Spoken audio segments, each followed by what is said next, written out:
So I found 3 disposable cameras in our house, which is crazy, and they all say there's 0 pictures left, which means that we've used these for pictures. What's on here? I have no idea. And I'm thinking because these two say 2006, this one says 2008.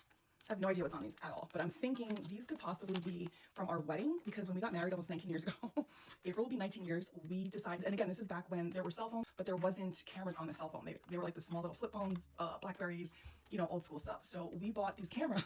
Again, I don't know if that's what's on here, I'm assuming, but we bought these cameras. I know specifically this one, the Kodak ones, not this one. And we left these on all the tables at our wedding to have people take pictures and then leave us with the cameras, and we were going to develop them. So we got pictures. Most people left the cameras, some took them with them, and then at some point gave them back to us. And I guess we never developed them. I don't know. Or these could be something completely different. It could be my kids on here. It could be, I have no idea what's on here. Like, honestly, I have no idea. But this is from many, many years ago. So I wanted to develop them. So I did go to CVS today. I didn't bring these with me. And I was picking something up. So I remembered to ask them, like, hey, do you guys still develop film? I know that's like a weird question, but I found these cameras and I want to get the film.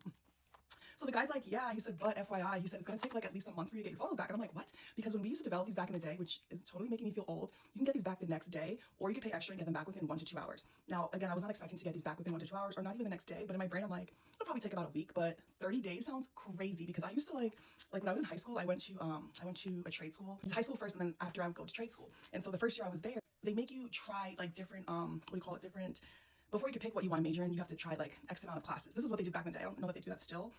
So one of the classes I tried was, I don't know if it was photography or developing film, but whatever it was, we were learning how to develop film. Do I remember how to do that? No, but what I do know is that it doesn't take 30 freaking days to develop film. But he did say that they no longer develop these on site anymore, that they have to mail these out. So I live in California, so he's saying that he has to mail these to the East Coast. The East Coast will develop them and then mail them back to California, and then they will give them to me. So I don't know. I'm like nervous because I want to see what's on here, but I'm also like, what if like this is all not good anymore? Like, what if it's like not great film? What if it's expired and like the photos won't come out? Has anyone found like old reusable cameras and then developed them like years and years later? I'm curious to know because like I don't want to waste my money, but at the same time I want to know like what's on here because I have no idea.